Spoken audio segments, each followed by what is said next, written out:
साथियों नमस्कार। गाने की लाइनें हैं, कारवां गुजर गया गुबार देखते रहे। 5 विधानसभा चुनाव में विपक्ष की यही स्थिति हुई है। उसके हिस्से में गुबार और धुआं धूल ही आई है।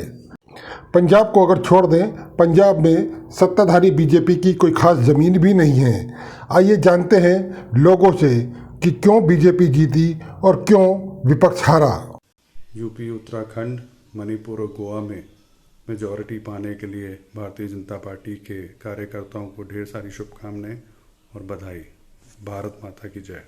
उन्नति ने इस बात को साबित किया है कि देश के किसी भी कोने में, चाहे वो उत्तर हो चाहे वो पूर्वोत्तर हो, आज भी मोदी मैजिक उसी तरह बरकरार है।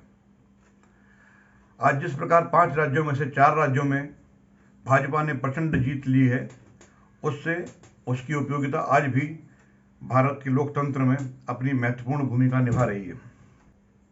पक्ष ने मजबूती से चुनाव लड़ा, विपक्ष अपनी कमियों और आपसी खींचतान और आपसी झगड़ों की वजह से खुद से ही हारा। भाजपा ने उसे हराने का काम नहीं किया।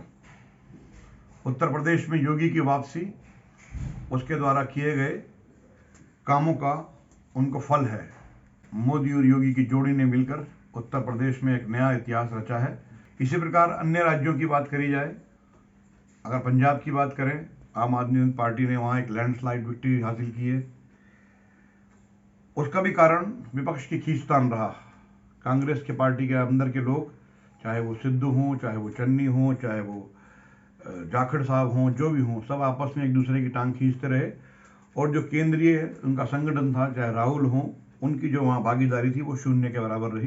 तो कांग्रेस वहाँ हारी। सबका साथ, सबका विकास, सबका विश्वास और सबके लिए प्रयास, ये जो मोदी का मंत्र है, ये किसी हद तक कारगर साबित हो रहा है और देश के कोने कोने तक इस मंत्र का लाभ भाजपा लेती दिख रही है। बीजेपी की जीत के बारे में सिर्फ इतना ही कहेंगे, इस देश के समय प्रशासन चलाने में बीजेपी बहुत महारत हासिल है उसे। इस देश को चलाने के लिए उनके पास विज़न है।